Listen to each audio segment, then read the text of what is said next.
Forget New Year, New You. This season is about slowing down, locking the doors, and cozying up at home with the one you really want to do nothing with. Your dog. After the holiday chaos, those quiet nights with a blanket, a podcast, and your pup feel like the reset you actually need. Ollie helps make those moments easier with fresh protein-packed meals made from real human-grade ingredients, so your dog can enjoy some quality comfort food too. Choose from 5 recipes and get a personalized plan for your dog's needs. Meals arrive perfectly proportioned with a scoop and storage container, so serving is fast and mess-free. And with Ollie's in-app on-demand health screenings, supporting your dog is easy, ensuring more cuddles for many years to come. Visit ollie.com/truecrime and use code TRUECRIME for 60% off your first box. Today's episode is a story that begins with a man, a patriarch, named Ward Francis Weaver Jr. In 1984, he was convicted of first-degree murder in California. I'm going to refer to him by his nickname Pete throughout the rest of this episode. The couple Pete killed was just starting out. 18-year-old Robert Radford had met his fiancée, 23-year-old Barbara Lavoie, when he was assigned to basic training in Colorado, according to court records. Robert finished his training and the young couple planned on settling down in Las Vegas, where Robert was scheduled to begin his first tour of duty at the Nellis Air Force Base. But first, Robert took Barbara on a tour out west so she could meet his family. They traveled to Washington State, and Barbara was introduced to Robert's parents. Their road trip continued.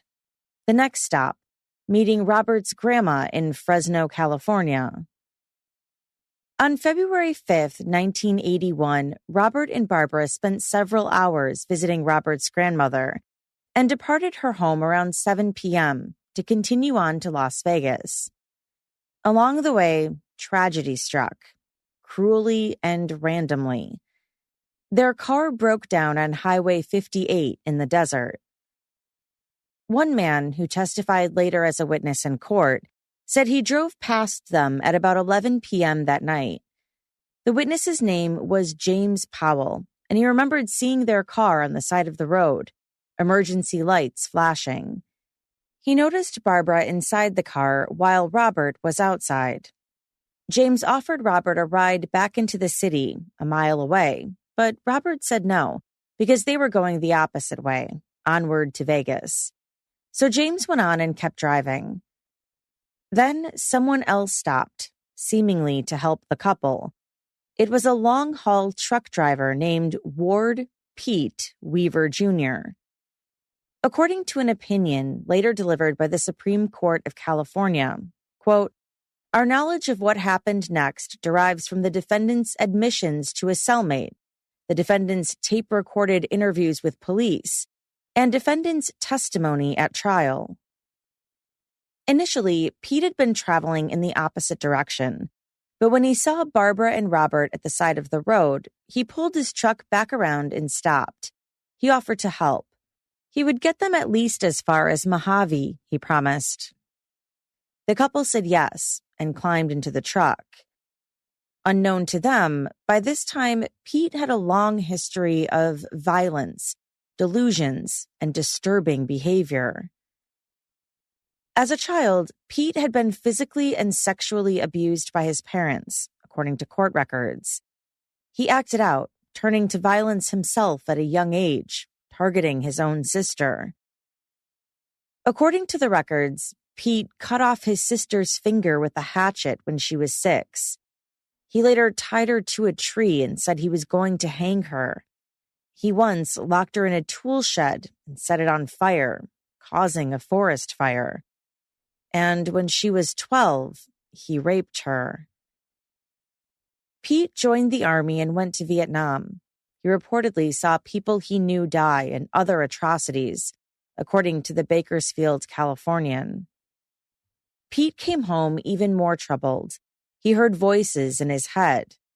Mental health experts said he was greatly affected by PTSD from serving in wartime and had been even more at risk for PTSD because of his childhood, again, according to court records. Pete got a job driving trucks. Fueled by drugs, he sometimes went 20 hours or more without sleep on long days on the road. 5 miles into the journey after picking up Robert and Barbara, Pete asked Robert to help shift the load in the flatbed of his truck. He pulled over. Barbara stayed inside the truck while the two men got out. According to court documents, while Robert was bent over with his back turned, Pete struck him on the back of the head with a cheater pipe. A later autopsy revealed 11 separate lacerations to Robert's head. Pete left Robert lying on the side of the road. He went back to the truck and flashed a knife at Barbara. He forced her to sit with her head between her legs and her hands behind her, a technique he had learned when transporting prisoners during his military service in Vietnam. Pete then reversed direction and drove to Bakersfield. Near Kettleman City, he stopped and raped Barbara. He then drove towards San Francisco, pulled off the highway once more, and again raped her. A passerby saw Robert, heavily bleeding but still alive, on the side of the road. Police were notified and responded to the scene, but it was too late. Robert died on the way to the hospital. Investigators had Robert's wallet, which contained vital clues. The first one, his Washington state driver's license, connected him to the broken car several miles away. Inside Robert's car was Barbara's purse and their luggage, signs that Robert had not been alone.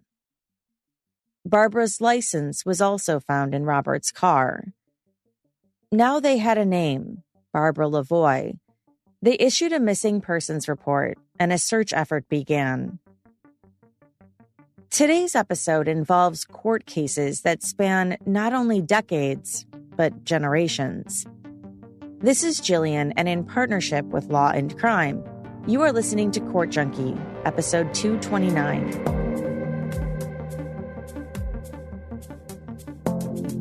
A family is frustrated with the outcome of a law enforcement investigation into their loved one's death. A man who was wrongfully and publicly accused of a heinous crime he didn't commit wants compensation for his traumatic months of being locked up. These are some of the stories covered on Court Junkie's new podcast, Civil. When justice can't be acquired through the criminal court system, many people in the U.S. go through the civil courts. Researched by Nicole Gusmarati, written by Matt Stroud, and edited and narrated by me, Jillian Jalali, Civil explores some of the most fascinating civil trials. Each episode covers a single case, from Alex Jones to O.J. Simpson, to cases the listeners have likely never heard before, like a principal who hypnotized his students, and then 3 of those students died tragic deaths in a 3-month period, or a teenager who is suspended, all because of a post on Snapchat. New episodes are released bi-weekly. Subscribe on Apple Podcasts, Spotify, or wherever you listen to podcasts.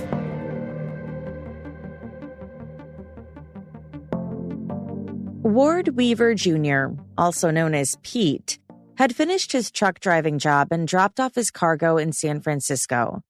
He then headed home to Oroville, a small city in California. According to court documents, at a secluded spot outside that town, he stopped and asked Barbara to get out of the truck. He tied her hands and feet with electrician's tape, but when he attempted to gag her, Barbara struggled and bit Pete severely on the thumb. He then strangled her. He dug a grave and buried her body there before driving into town to meet up with his wife, who was working a late shift at a local restaurant. Sometime later, Pete returned to Barbara's grave. He dug up her body and then hid her remains in the trunk of his car, and then returned home. Pete then asked his 10-year-old son to dig a hole, claiming he wanted to fix a broken sewer line. That's where Pete later hid Barbara's body, although this was only a temporary spot again. He then moved her remains a 3rd time to a deeper hole in his backyard. He buried her under a concrete slab. Pete later said he had built the slab so his wife could stand on it and hang laundry without getting her feet wet in the grass. The mystery of Robert's murder and Barbara's disappearance went unsolved for nearly a year and a half without any significant leads or arrests, until one day a big break came. By that point, Pete was in prison for other crimes. A fellow inmate was an informant and later told authorities that Pete had confessed to killing Robert and raping and killing Barbara. Investigators searched Pete's home, where they took apart that concrete slab and discovered Barbara's remains. They used dental records to confirm her identity and the clothes she was still wearing from the day she disappeared. An autopsy was conducted, but no cause of death could be determined. Her body was too badly decomposed. There was one clue, though. Electrician's tape was stuck on the collar of her shirt. Investigators interviewed Pete in prison. He admitted what he had done and even drew a map of the rural area where he had buried Barbara's body the first time. Following the map, police found an indentation in the ground where he said he had dug the first grave. They also found some black electrician's tape on the ground nearby. In 1984, Pete stood trial and took the stand in his own defense. His testimony gave some insight into the question on everyone's mind in the courtroom. Why would a truck driver kill two strangers at random? He testified that he was in bad mental health and heard voices that encouraged him to kill. He was also using mind-altering drugs. According to court documents, Pete claimed he heard the voice of a female named Liddell in his head since he was 17 years old. He first heard a competing, unnamed male voice when he served in Vietnam in 1968 and 1969. He trusted the male voice because it had warned him of danger in Vietnam and saved his life. Pete explained that he often used amphetamines to stay awake while driving his truck, had taken amphetamines the day of the crimes, and, at the time he killed Robert, had not slept in a week and a half. Even though he testified to hearing voices, he was found competent to stand trial by the court. Pete testified that when he saw the couple, he noticed how beautiful Barbara was, which had aroused him. He claimed the voices in his head began talking to him. The male voice started saying he should have sex with Barbara.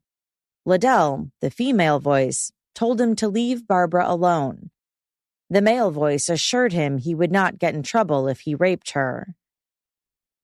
Pete testified that he couldn't go against the male voice in his head. I just couldn't go against him. I just couldn't help it. Had to go along with what sounded like the most logical thing to do, he told the court. Pete claimed he hadn't wanted to kill Robert or Barbara. He testified that he assumed he had knocked Robert out and that he didn't know he was fatally wounded. He also didn't stop to check on him after he hit him.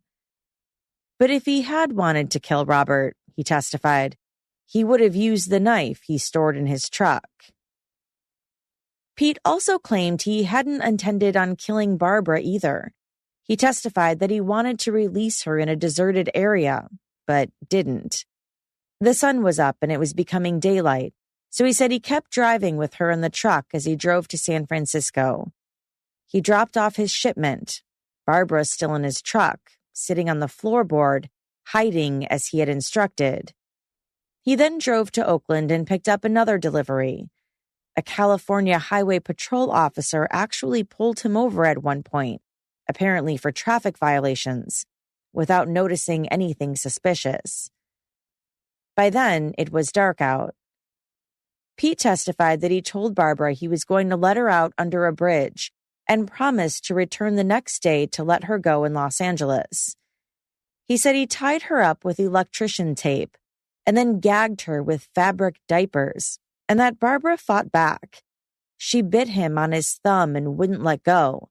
He testified that he hit her twice and then claimed he blacked out and then jerked the diaper around her neck. He said he stopped when he realized she was no longer biting him. She slumped over. He at first thought she was unconscious, but then determined she was dead.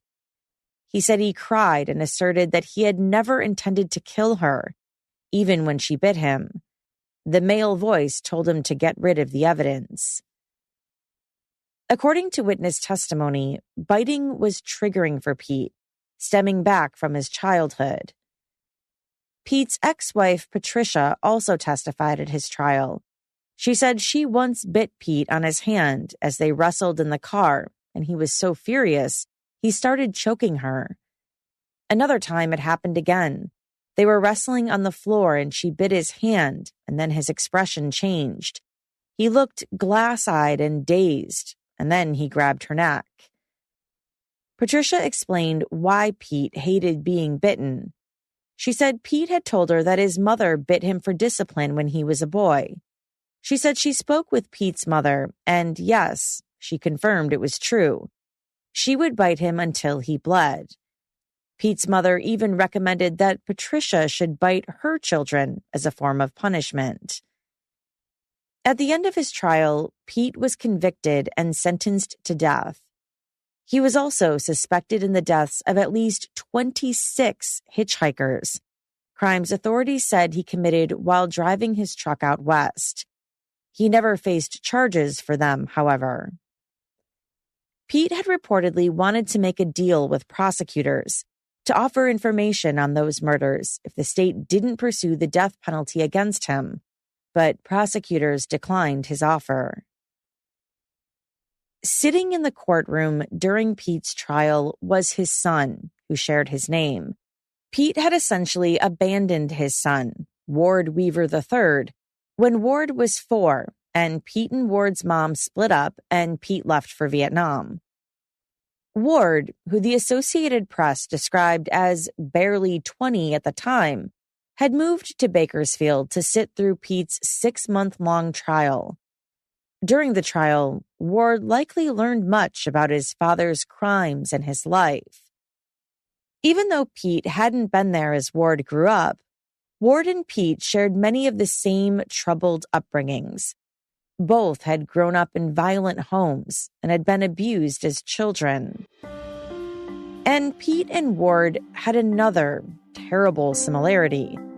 One reporters who had noticed Ward sitting there at trial would not fully realize until years later.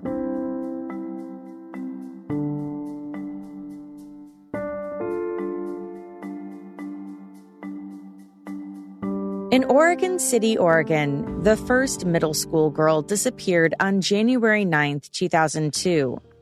Ashley Pond, who was 12 years old, left her apartment at 8 a.m. to catch the bus for school. And by the end of the day, she hadn't attended her after-school dance class or returned back home.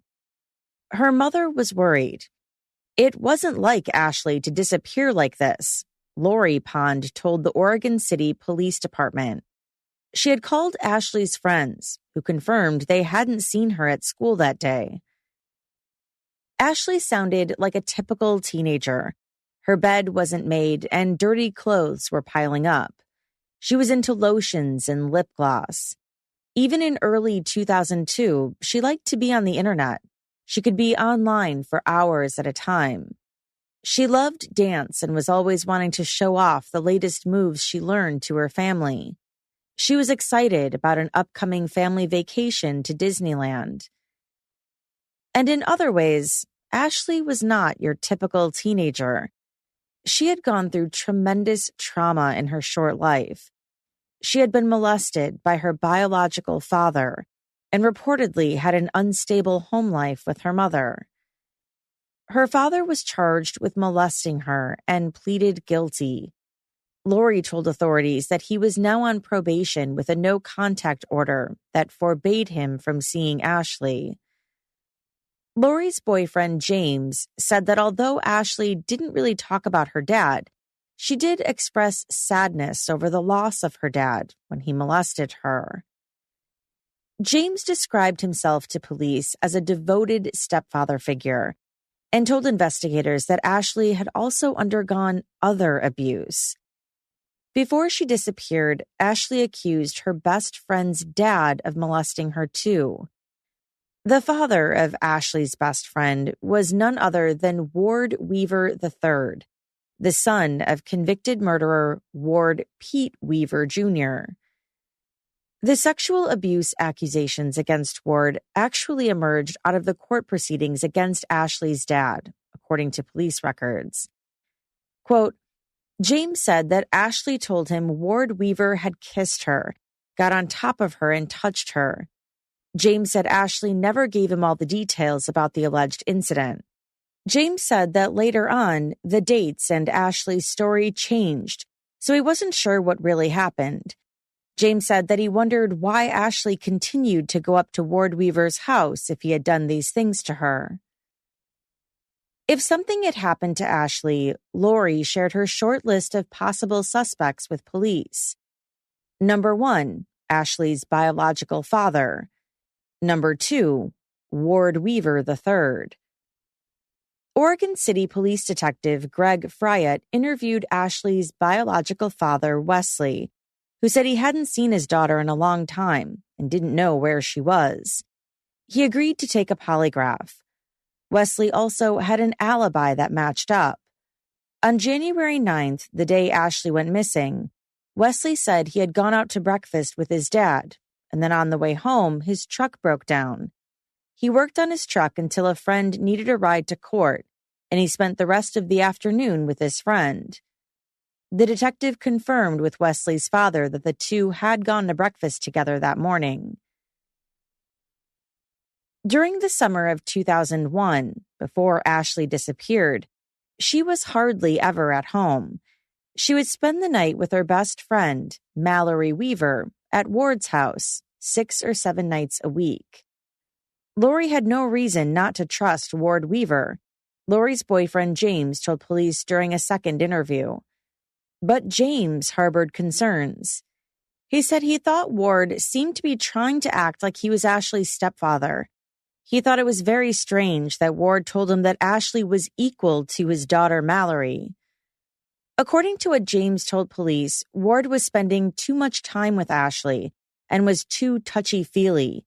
He was already hugging Ashley a little too much and showering her with gifts like a new bike, clothes, and even alcohol. And things only got weirder. One time, James said, Ward sent his girlfriend and his daughter Mallory, who was Ashley's best friend, away for the weekend, and Ward still wanted Ashley to come over and spend the night at the house. Ashley later raised the alarm that she had been sexually assaulted and told James she didn't want him to tell Lori. James said he told Ashley that he wouldn't tell Lori, but that she would have to instead. He said she agreed and then told Lori what had happened. James said Lori felt violated about this because Ward knew what Ashley had gone through with her father. On one occasion, Ward had even gone to a court appearance with Ashley. James told police that after Ashley's accusations, she and Mallory were no longer friends, and Lori wouldn't allow Ashley to go back to the Weaver house. James said Ashley didn't have any friends at school. The few friends she had turned against her when she accused Ward of molesting her. The longer Ashley was missing, the more publicity her disappearance got. For 2 weeks, she was profiled on America's Most Wanted and regularly appeared in the local Oregon media. But the attention didn't help. Ashley, alive or dead, didn't reappear.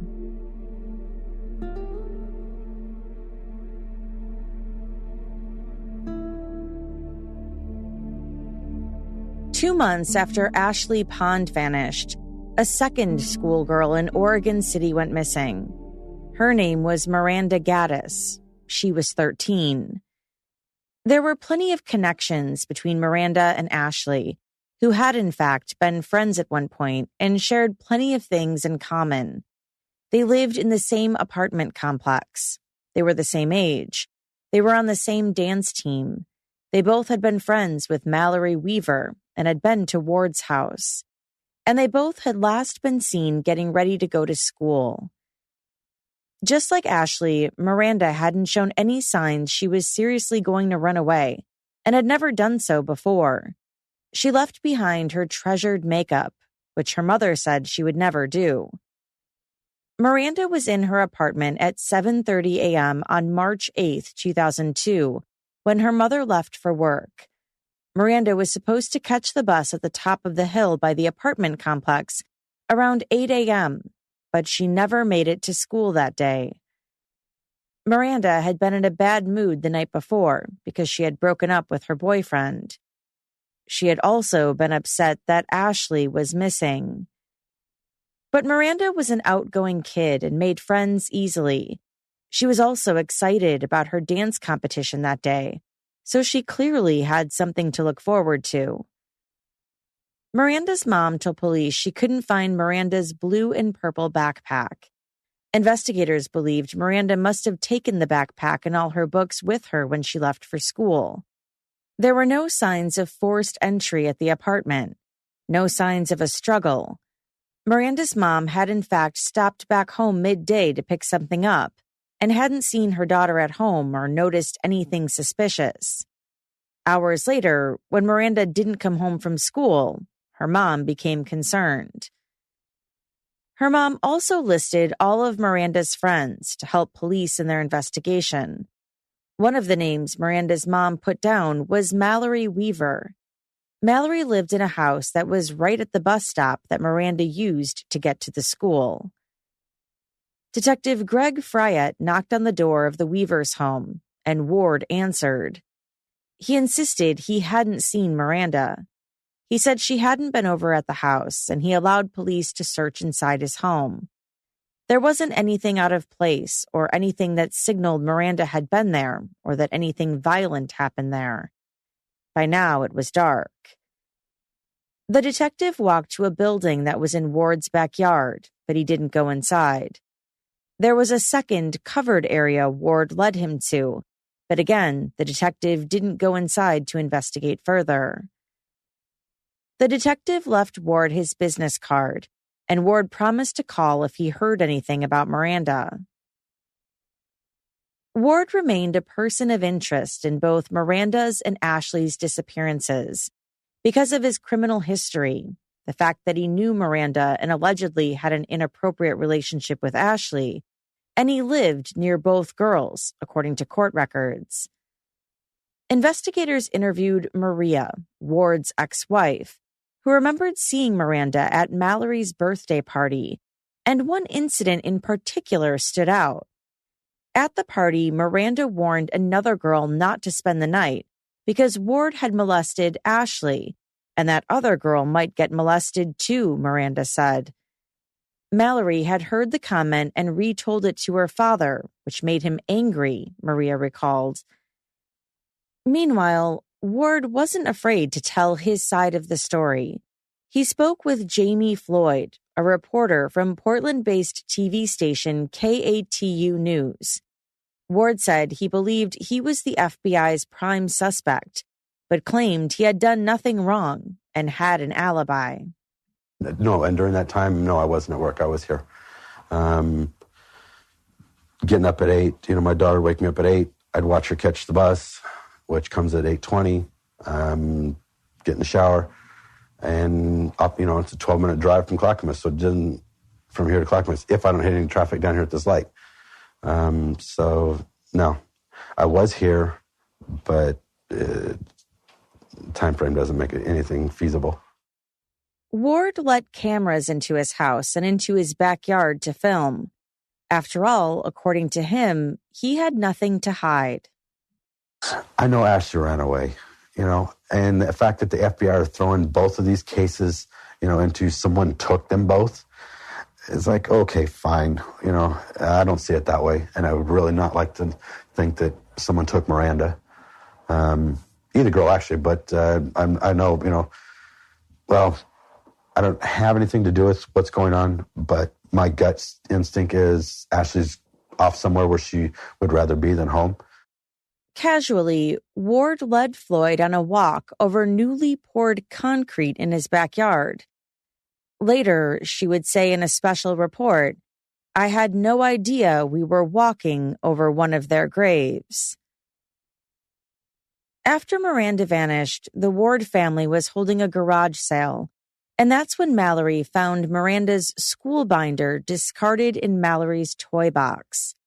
The binder contained pictures and Miranda's homework. Mallory recognized it immediately as the binder Miranda used at school. She took the binder and went to show her dad. "Just put it away," Ward said, according to police records.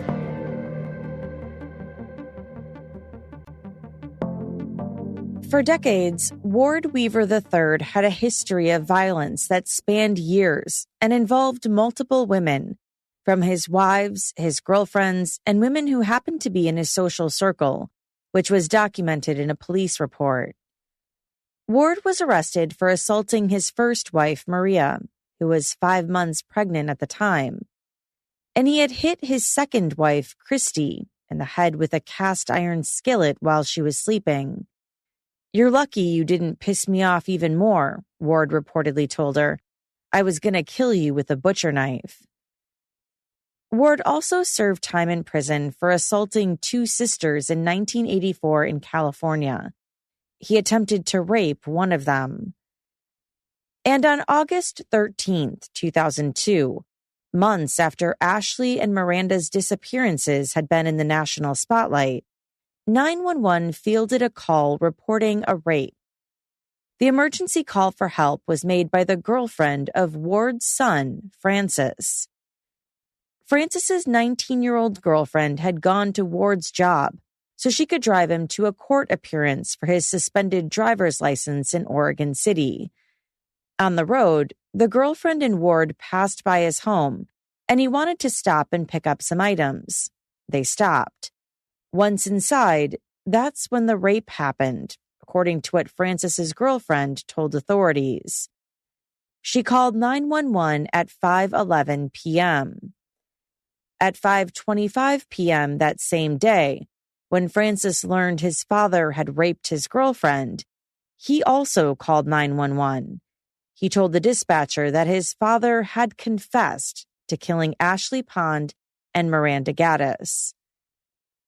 That evening, Frances found himself being interviewed in person by the FBI and the Oregon City Police Department. He said his father had confessed to murdering the 2 girls. Ward said he had killed Ashley because she deserved it, and he didn't say why he had killed Miranda. Frances said he didn't know the details of how the murders were carried out, but he assumed their bodies were buried under the newly poured concrete in Ward's backyard. Ward made this confession, according to Frances, earlier that day at a Portland apartment. But investigators were able to poke holes in Frances's account. They verified it was impossible for Ward to have been at the Portland apartment that day. Frances was lying about when his dad allegedly confessed. Frances walked back his timeline and changed his story, although he insisted his father had indeed confessed to killing the girls. Now he said the confession actually happened 5 days earlier. He had changed the date, he said, because he didn't want to get in trouble for not reporting it to police sooner. He said he also didn't want people to judge him for keeping it a secret for almost a week. Frances also told investigators that he didn't entirely think that Ward could really kill the 2 girls. He wondered if his dad was testing him, seeing if his own son would rat on him, breaking an informal family honor code.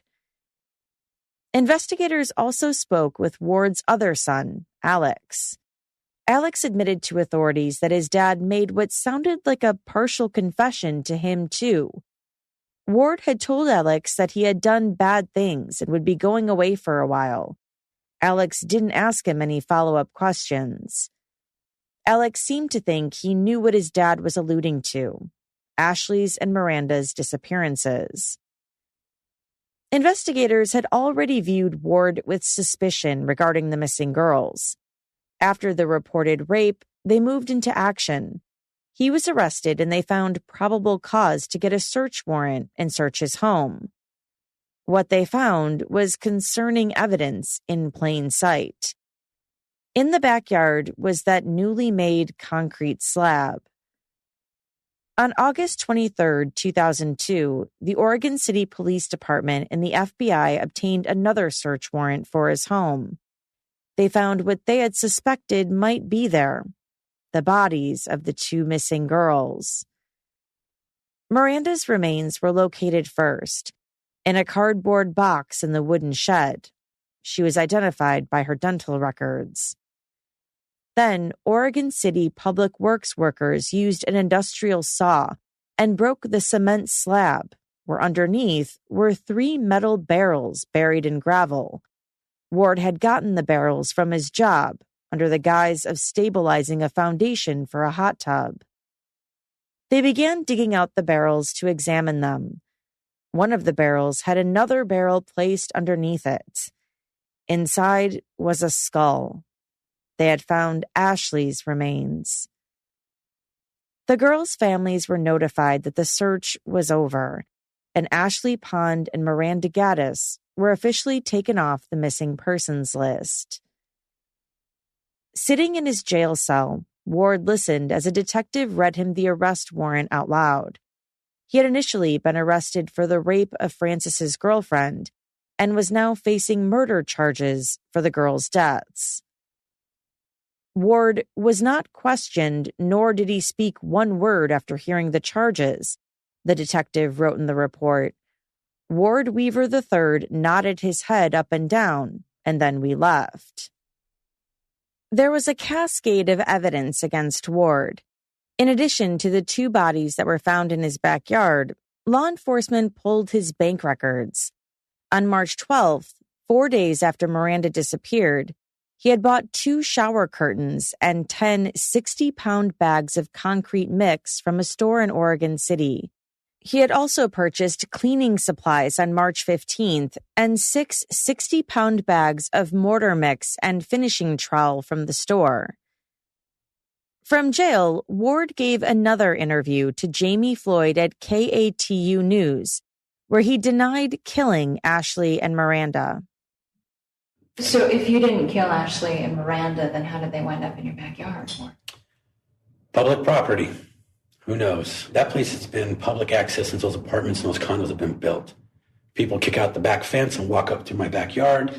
So you have no idea how Ashley's body got under the concrete slab that you poured? Do you know how deep my understanding is, you know how deep she was? We went all the way down to the water lines. But how she got underneath there, who knows? I mean, it was open for access for a while. Practically 2 months. Ward's crimes seemed to echo the crimes of his father, who had also hidden one of his victims in a similar fashion. Dr. Marina Sorochinsky, a professor at St. John's University, explained her theories in an interview with Court Junkie. There's quite a bit to unpack there, probably, in terms of the father-son relationship and how that really could impact not just the fact that he committed the murder, but also the fact that he decided to do it in a similar way. Well, my name is Marina Sorochinsky. I am a professor of criminal justice at St. John's University. I'm a forensic psychologist, however, by training. So I teach and do research on applied aspects of investigative and forensic psychology, so particularly looking at violent behavioral patterns and how offenders commit their crimes, as well as profiling. According to Dr. Sorochinsky, during a stressful situation, people tend to resort to their habitual ways and what they know. So if they knew about what the father did, it's likely that they would just do the same, not because necessarily they would want to kind of replicate it, but because they think, well, that's kind of the way to behave, to do. When you have a dead body, you need to hide it somewhere, and automatically something comes up in mind that from the past. It's possible that in replicating the way that his father committed the murder, he's trying to connect with him and kind of expressing his need for the attachment and kind of a need to be close to or similar to the father, because a lot of, for boys especially, they're looking up to their father. Even if they abandon them, they still feel like they're aspiring to their father and want to be like them. Ward's son, Francis, was interviewed by the FBI and the Oregon Police Department on September 2nd, 2002. He opened up about his family's scars and secrets. 19-year-old Francis had lived with his dad for a year before they got into a big argument and Francis moved out.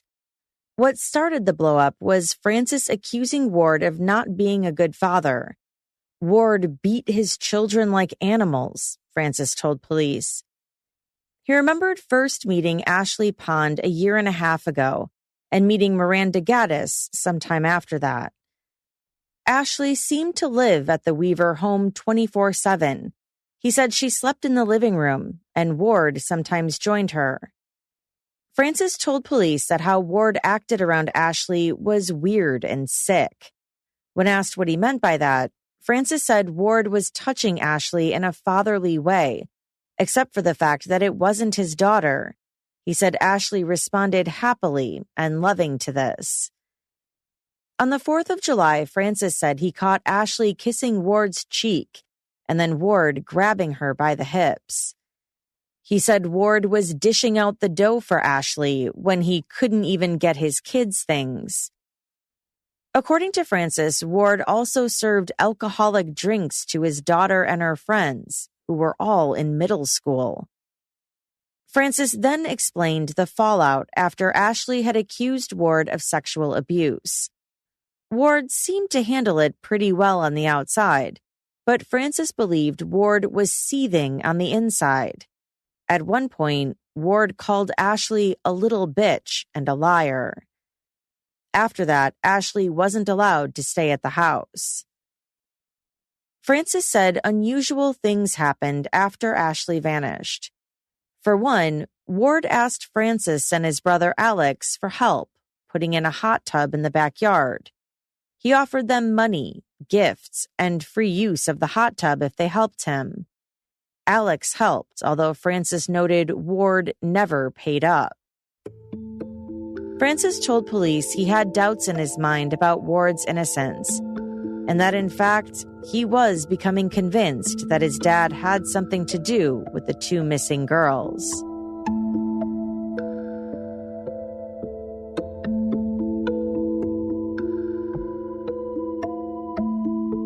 Ward Weaver III had been in high school when his father, Pete, murdered the two stranded motorists in California in 1981. Pete had mostly been out of Ward's life since Ward's parents had broken up. Ward's mother, Patricia, filled out a questionnaire to answer questions about her son's life, now that he was under scrutiny and also accused of murder. It's clear Ward had experienced trauma of some kind growing up, according to the partially redacted document. He went to stay with a stepfather who was macho, carried a gun. Ward was 12 and spent the summer with his stepfather in Sacramento, California. His mother believed the stepfather molested Ward. After that summer together, Ward was never the same. He became violent and abused his sister. Ward's hobby was football in high school, but he didn't make the team. He partied. He joined the U.S. Navy after high school, but got kicked out for selling drugs. Ward's violent temper apparently became worse when he drank. He also had no close connections to his parents, since Pete was on death row and he stopped talking to his mother for years. I turned him into child services for child abuse, Patricia wrote in the questionnaire. I haven't seen him since Ward was beating his wife and kids. That was approximately 1990. I think his problem is that he doesn't have much of anything, Patricia wrote in the questionnaire. Hearing that Ward was accused of murdering two girls, as you can imagine, was heartbreaking for Patricia to learn, especially because of the history involving Ward's father. When Patricia heard her son had been digging up his backyard and pouring cement for a sauna, her thought process was that he buried the girls in the yard under the cement, a police report said.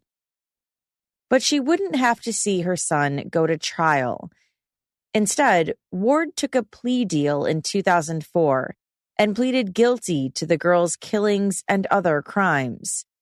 His guilty plea saved his life. He escaped the death penalty and was sentenced to 2 life sentences without parole. Dr. Sorochinsky explained the complexity behind the different factors in understanding a family of criminals and why multiple generations of the same family can have a criminal background. The family member is passing on their biology as well as the upbringing and bringing on the environment and the kind of the learning of the criminal lifestyle. It's very difficult to disentangle what actually makes that impact the most. Is it the biology or is it the environment and the teaching, kind of the learning that is passed on from the surrounding, right? Because if the child sees the criminal lifestyle as kind of as the norm to them, they don't know any better. She said, although someone can have a biological disposition towards violence and aggression, she warned there is no such thing as a criminal gene that's passed from generation to generation. There is no criminal gene, right? There is no gene that makes people automatically kind of causes people to become violent criminals. However, there is a genetic predisposition toward aggression, a temperamental predisposition very often.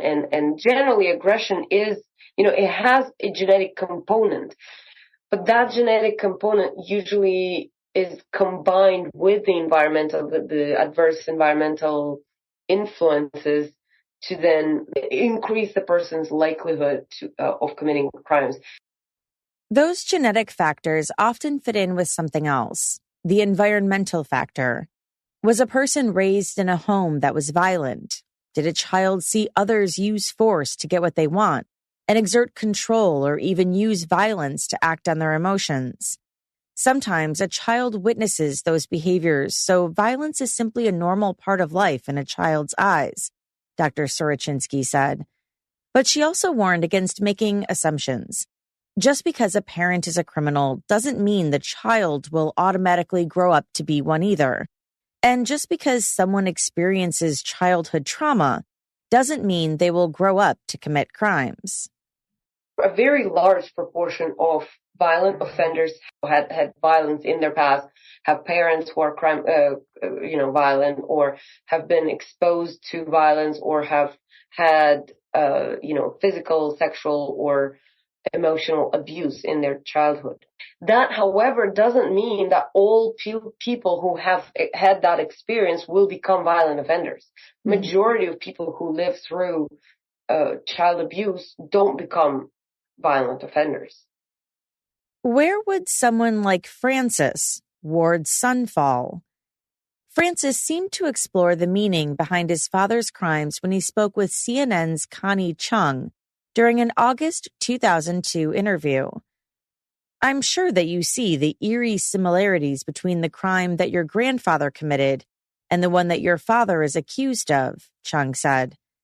Yes, Francis replied, almost as though it's like a copycat, like he was trying to prove to his father something, like he could do it and get away with it, or even, I don't know what he was thinking. I don't know why he would do that, why he did it the way he did it. But as I said in the very beginning of this episode, this story spans decades, generations even.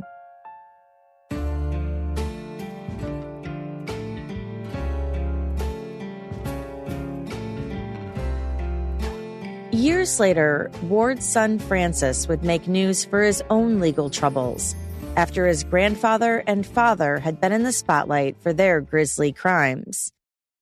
Back in 2002, Francis had appeared on Good Morning America to talk about turning his dad in. The whole thing just disgusts me, he had said. I'd hate to even think that I was brought to this world from a man like that.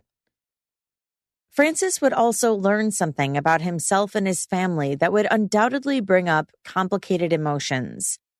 He discovered that Ward wasn't his biological father after all, through DNA testing.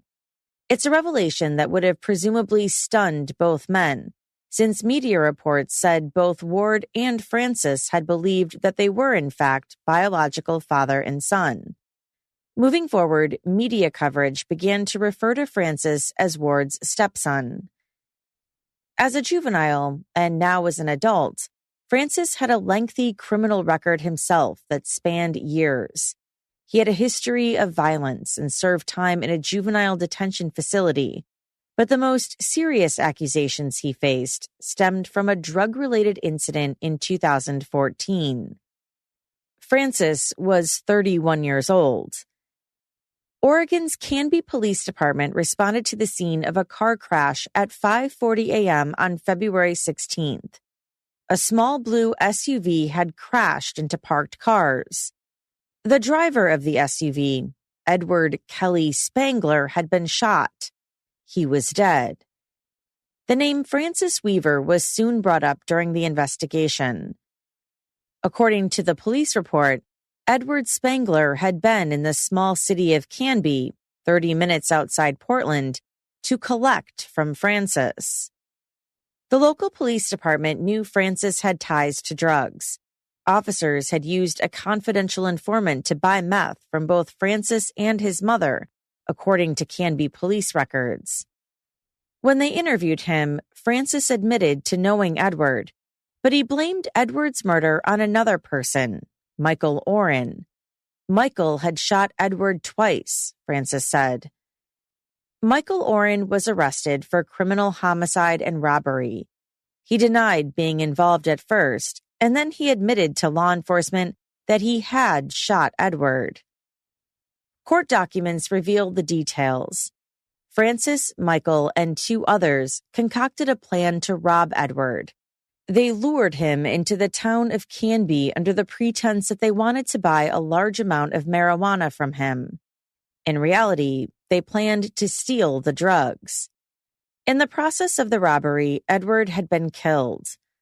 One other conspirator claimed Francis had given Michael a handgun in case anything went wrong. Now, all four people involved, Francis and Michael included, were going to be charged in the robbery turned homicide. But two of the other defendants took a deal with prosecutors and pleaded guilty to first-degree robbery. Michael Oren also made a deal with the state. Under his plea deal, he pleaded guilty to aggravated murder and first-degree robbery. Francis, the lone defendant left without a plea deal, was set to go to trial. But Michael's agreement with the prosecution unfairly hurt Francis's trial, according to the Oregon Supreme Court ruling, which called Michael's deal strict. The agreement said that if he was called as a witness by Francis's defense, he had to refuse to testify, invoking his Fifth Amendment privilege against self-discrimination. So essentially, Michael was getting a plea deal not to talk. If he refused to testify for the defense, the state promised to seek a life sentence with the possibility of parole after 30 years.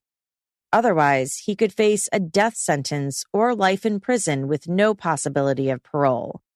So Michael had plenty of incentive not to want to help out Francis, whose defense team had listed Michael as the first witness to call on at trial. Meanwhile, the state sought to keep Francis's defense from calling Michael as a witness or mentioning the existence of his plea deal designed to keep him off the stand and away from the jury. Francis argued he wasn't getting a fair trial. At Francis's trial, he took the stand and revealed a twist. Edward, the murder victim, had been in on the robbery plot the entire time, he said. Edward was willing to give up the drugs in what was going to be a staged robbery, where the only person who lost out was Edward's supplier. Only Francis hadn't shared Edward's role with Michael or the others that night. Francis also denied giving Michael a handgun. He testified he didn't know Michael was armed. For everything to go right, Edward was supposed to get out of his car and Michael was to come in and smash and grab the drugs. But their plan fell apart and it ended with Edward's death, according to Francis's testimony. In closing arguments, the prosecutors challenged jurors not to believe Francis's account, since there weren't other witnesses to back him up in court. A witness, perhaps, like Michael. The only person who tells you about that second statement or story, Francis Paul Weaver, the prosecutor said in closing arguments. That's the only source of that information, if you believe him. Doesn't make sense. So the question is, will you believe it? Because this whole choreographed dope rip comes from one source, Francis Weaver. You have to believe him. Deep down in your gut, deep down in your heart, do you believe him or do you believe the evidence? The prosecutor's words must have resonated with the jury. Francis was found guilty on all charges and was sentenced to life in prison in 2016, the same sentence his father had received all those years prior. Francis cried in court and expressed his sorrow for Edward's death at his sentencing. I know he was a good man, a very good man, and a good son, Francis said, according to Portland-based news station KGW8. That was never supposed to happen. I pray for you guys every day. I pray for his children every day. Francis appealed and his case went all the way to the Oregon Supreme Court. Maybe Michael would not freely have testified for Francis's defense, but Michael wasn't given the opportunity to make that decision for himself because of the overly strict plea agreement, the state Supreme Court said in its 2020 ruling. The state wields substantial power in the plea bargaining process, and never more than when it can credibly threaten a sentence of death. In this case, the state used that power to forbid a key defense witness from testifying on behalf of the defendant. It also prevented the jury from even learning that the witness had entered into a plea bargain where, in exchange for the state agreeing not to pursue the death penalty, the witness was precluded from testifying for defendant or cooperating with him in any way, the ruling said. Francis's constitutional rights had been violated. He was getting a break. His murder conviction was overturned. In 2021, he pleaded guilty to first-degree manslaughter, first-degree robbery, and being a felon in possession of a firearm. He was sentenced to a 220-month sentence, or about 18 years, a significantly shorter sentence compared to life in prison. And Francis wasn't the only member of the Weaver family whose case ended up taking a surprising turn. Ward Pete Weaver Jr., the grandfather in the family tree, was also going to get his sentence re-examined. Although he had been sentenced to death, Pete still hasn't been executed nearly 4 decades after his 1984 conviction. There appears to be a chance he could get moved off death row as part of a reform in California that started when voters supported making changes and passed a 2016 ballot proposal. Part of the efforts to dismantle death row started under a 2020 pilot program called Condemned Inmate Program. Prisoners waiting to die on death row were instead moved into high-security general prisons, where they would get more access to rehabilitation and work opportunities to pay restitution to their victims. Here's California Governor Gavin Newsom talking at a 2019 press conference about why he feels it's important to end capital punishment. There was a National Academy of Science report that came out that estimates 1 out of every 25 people on death row is innocent. If that's the case, that means if we move forward with executing 737 people in California, we will have executed roughly 30 people that are innocent. I don't know about you. I can't sign my name to that. I can't be party to that. I wouldn't be able to sleep at night. There are innocent people on death row. There are guilty people on death row. And those people are not going to be let out by this act. They will be held to account. The state of California recently announced that the pilot program is becoming permanent, and all death row inmates, 650 men and 21 women, will get moved to other prisons, according to NPR. The reform has angered many of the victims' loved ones, including the brother of Barbara Lavoie, the young woman whose life was cut short by Pete. I saw the story about California's death row inmates, and I'm pissed off. This guy's supposed to be dead by now, Bob Lavoie told the Bakersfield, California newspaper in 2020. She never got the opportunity to have children or anything. Pete doesn't deserve a transfer. He needs to stay in that cell for the rest of his life and think about what he's done. Pete doesn't appear to have been transferred, at least not yet, at the writing of this episode in early February 2023. He is now 78 years old and is currently housed at the San Quentin State Prison, which is still considered death row for male inmates, according to public records. And that's all for this episode. As always, I'd love to know what you think about this case.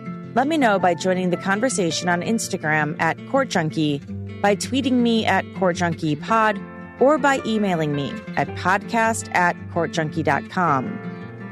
This episode was researched and written by Gabrielle Russon. To hear these episodes without the ads, hear additional Court Junkie bonus episodes, and receive our weekly Court Cases newsletter, check out our Patreon options at courtjunkie.com/support. Thanks again for listening. Until next time.